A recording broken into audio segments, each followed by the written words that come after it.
할렐루야! 오늘도 말씀으로 하루를 시작하는 퍼포저스 친구들을 주님의 이름으로 축복하고 환영합니다. 오늘은 7일, 벌써 7월 7일이 되었네요. 고린도전서 11장 11절에서 16절 말씀, 교회의 문제를 논쟁하지 말라라는 제목으로 함께 말씀을 나눌 텐데요. 말씀 봉독해 주시겠습니다. 그러나 주 안에는 남자 없이 여자만 있지 않고 여자 없이 남자만 있지 아니하니라. 이는 여자가 남자에게서 난 것 같이 남자도 여자로 말미암아 났음이라. 그리고 모든 것은 하나님에게서 났느니라. 너희는 스스로 판단하라. 여자가 머리를 가리지 않고 하나님께 기도하는 것이 마땅하냐? 만일 남자에게 긴 머리가 있으면 자기에게 부름이 되는 것을 본인에게 가르치지 아니하느냐. 만일 여자가 긴 머리가 있으면 자기에게 영광이 되나니 긴 머리는 가리는 것을 대신하여 주셨기 때문이니라. 논쟁하려는 생각을 가진 자가 있을지라도 우리에게나 하나님의 모든 교회에는 이런 관례가 없느니라. 내가 명하는 이 일에 너희를 칭찬하지 아니하나니 이는 너희의 모임이 유익이 못되고 도리어 해로움이라. 아멘. 오늘 본문은 어제에 이어서 계속 남녀 문제 그것에 대한 이야기를 마무리 짓고 그렇게 마무리 짓는 내용에 대한 총평을 지금 하고 있습니다. 11절 12절은 그러나 주 안에는 남자 없이 여자만 있지 않고 여자 없이 남자만 있지 아니하니라. 이는 여자가 남자에서 난 것 같이 남자도 여자로 말미암아 났음이라. 그리고 그 모든 것은 하나님에게서 났느니라. 이 고린도 교회는요, 폭발적으로 성도들이 부흥했던 그러한 교회였어요. 그런데 그러고 보니까 사회적 문화랑 이 많은 것들이 충돌을 하는 거였습니다. 대표적인 예로 여자가 머리를 가리는 것, 이것이 굉장히 큰 문제가 되었는데요.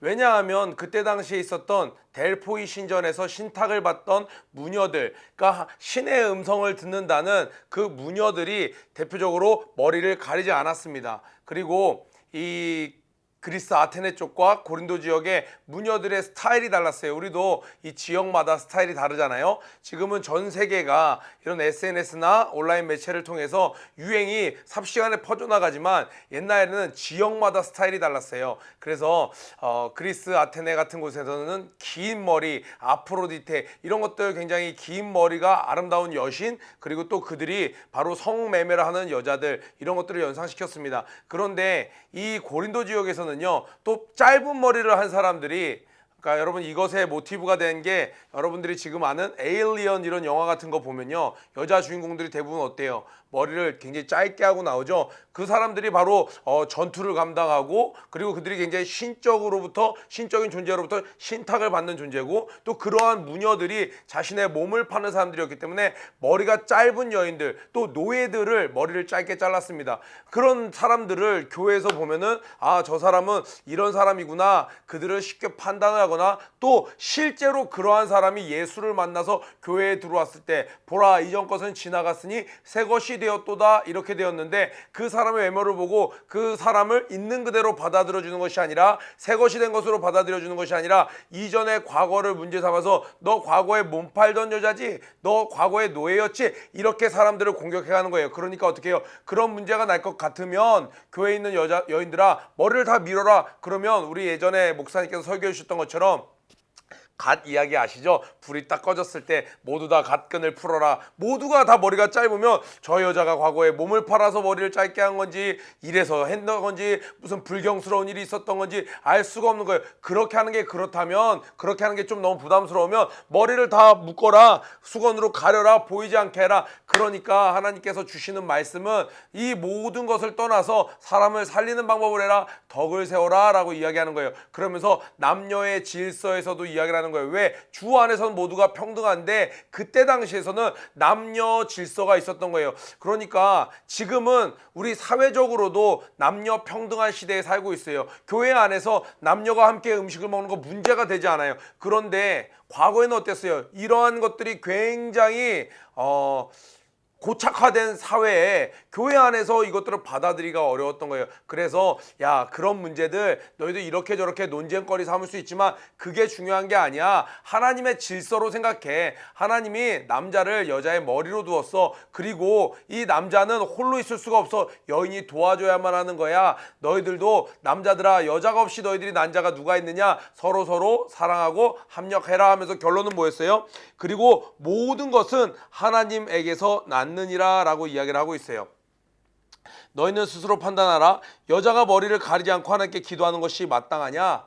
그렇게 남들 보기에 오해를 살 수 있는 모습으로 굳이 할 필요가 있느냐? 14절에 만일 남자에게 긴 머리가 있으면 이때 당시에 지금도 그렇죠. 머리가 좀 길면 어떤 느낌이에요? 남자가 뭔가 락커들 자유를 추구하고 어디 구속받지 않고 그런데 가정을 꾸리고 굉장히 뭔가 책임을 지고 자기에게 맡겨진 삶에 집중하는 사람들은요 머리를 좀 짧게 자르죠. 그때 당시에 있었던 로마 그리스 시대에는요 남자들은 머리를 짧게 잘랐습니다. 그런데 어떤 남자들이 머리를 많이 길렀어요? 게르만 민족들, 그때 당시에는 야만이라고 했던 사람들, 바이킹 뭐 보면 머리가 대부분 길죠. 씻지도 않고 머리도 길고, 그죠? 그러니까 나오죠.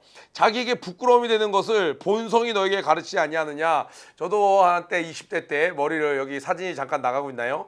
예, 저도 머리를 기른 적이 있었는데 지금 이제 시간이 지나고 목사가 돼서 보니까 이 본성이 부끄럽네요. 그때를 보니까 부끄러워요. 이것이 다 알려준다는 말이죠. 만일 여자가 긴 머리가 있으면 자기에게 영광이 되나니 긴 머리는 가리는 것을 대신하여 주셨기 때문이니라.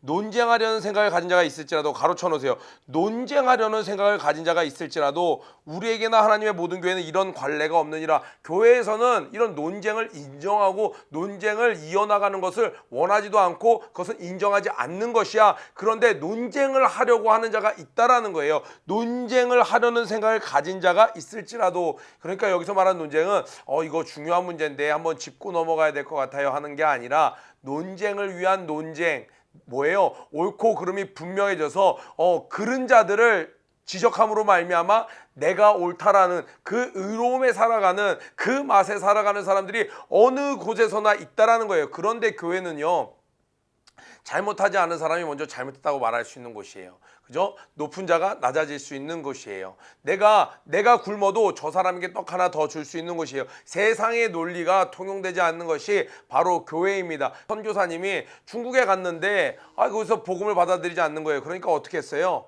자기 평생에 해보지도 않았던 변발을 하고 옷도 중국 스타일로 입고 음식도 중국 음식을 먹자 사람들이 그것을 받아들였다라는 거예요. 교회 안에서는 남녀가 평등하다라고 얘기했어요. 그런데 처음에 이 기독교가 이 조선에 들어왔을 때는 어떻게 했어요? 남자, 여자 탁 중간에 가림막을 놓고 예배를 드렸습니다. 교회에서도 아직 그런 거를 못 받아들였나요? 그게 아니고요. 그때 당시 어떤 오해가 있었냐면 남자 여자 연애당이라는 오해가 있었던 거예요. 교회를 가면 연애하는 곳이다. 남녀가 함께 모여서 막 혼잡스럽게 또 거기서 어떻게 해요? 먹는다더라, 막 식인이 있는다더라, 막 제사를 드린다더라. 그리고 나서 포도주를 먹고 취해서 남녀가 엉켜서 아주 그냥 유교적인 사상에 젖어 있었던 조선시대로서는 굉장히 불경스러운 곳이라는 거예요. 우리에게 모든 것을 할 수 있는 자유가 있지만 이 자유는 어떻게 한다고요? 덕을 세우는 데 쓰인다는 거예요. 그것이 본질이 아니라는 거예요. 자, 우리 중고등부에도 우리 에녹 선생님이라는 분이 계세요. 이 선생님은 굉장히 프리스타일을 추구하시는 분이고 운동화 나이키 같은 걸 살 때도 전혀 다른 신발 두 족을 사서 한 짝씩 이렇게 같이 신는, 그러니까 불필요한 멋을 내는 선생님이죠. 그런데 그것이 세상에서는 멋스러움으로 인정받고 나름 블로그에도 자기 패션 스타일을 올리던 그런 선생님이었어요. 그런데 교회 안에서는 10대 청소년만 있는 게 아니거든요. 그렇게 세상 문화에 청년만 있는 게 아니거든요. 그 선생님이 상대해야 될 분들은 학부모님도 있고 더 나아가는 집사님, 많은 분들, 그분들 눈에는 형형색색 눈이 아프고 현란하죠. 어지럽다는 거예요. 그럼 그분들을 위해서 굳이 옷을 안 입는 것, 이것이 하나님이 가르쳐 주신 덕이라는 거예요. 17절에 내가 명하는 이 일에 너희를 칭찬하지 아니하나니 이는 너희의 모임이 유익이 못되고 도리어 해로움이라. 자, 이렇게 논쟁하는 자세가 있으면요 결코 그 모임이 덕이 되지 않고 유익함이 없는 거예요. 우리나라의 기독교가 막 부흥할 때는 뭐도 문제점이 됐었어요? 교회 안에서 드럼 치는 것. 드럼 치는 것 때문에 이단이라고까지 얘기할 정도였으니 오늘날 정말 현대 여러 가지 전자장비까지 동원해서 음악을 풍성하게 누리는 오늘날 살아가는 젊은이들, 청소년들에게는 정말 그거 지어낸 얘기 아니야 라고 믿겨질 정도로 정말 말도 안 되는 이야기죠. 그러니까 뭐예요? 논쟁거리를 삼는 것들은 삼고자면 많은 것들을 논쟁을 삼을 수 있습니다. 그런데 그것들이 결국은 아무것도 아니더라는 거예요. 하나님의 말씀에 순종하는 것, 하나님이 악이라고 하는 것 외에는 그 어떤 것도 논쟁거리를 삼을 필요 없이 사람을 살리는 것, 덕을 세우는 것이 더 중요하다라는 사실입니다. 우리 친구들은 어떤 모습으로 교회 공동체 신앙생활을 하고 있나요? 어느 곳에 가든지 간에 내가 누릴 수 있는 것을 내려놓고 내가 중요한 게 아니라 우리를 늘 살피는 신앙생활인지, 아니면 이렇게 논쟁을 하는 사람인지. 그리고 또 논쟁을 하면 안 되는 이유가 뭐냐면요, 믿음이 연약한 자들은 휘말려서 상처를 받아요. 이런 사람들은 잘못된 거야? 그런 걸 논쟁 삼아, 옷 스타일로 논쟁을 삼아버렸어요. 그럼 옷을 잘못 입는 사람들은 죄인이 돼버리는 거예요. 사실은 아무것도 아닌 걸로. 그래서 교회 안에서의 논쟁거리는 최소화하는 것이 좋습니다. 이런 교육도 한 적이 있어요. 결혼한 선생님들에게 자녀 사진을 프로필로 해놓지 마라. 왜? 가정이 불우한 학생들이 그걸 보고 담임 선생님을 보고 결국엔 선생님도 자기 자녀만 챙기는구나 라고 느낄 수 있다는 거예요. 그렇다면 그 행복한 가정을 꾸리는 선생님들에게는 그게 전혀 문제가 되지 않는 거지만 그 자유를 누리는 것 내려놓을 수도 있어야 한다는 거예요. 그게 바로 성숙한 크리스찬의 모습이라는 거예요. 오늘 하루 우리 학생들 오늘 고린도 교회 여러 가지 어려움들에 대해서 논하고 있는데, 그만큼 이 큐티를 잘 묵상하면 내가 조금 더 성숙한 신앙인이 될 수 있다는 것 기억하시면서 오늘도 말씀 가운데 승리하는 여러분 되길 주님의 이름으로 축복합니다. 우리 구호외치고 우리 기도에 마치도록 하겠습니다. 고 준비 런 앤 플레이 시작. 모든 일에 전심전력하는 하루가 되자. 모두 다 화이팅! 승리하세요.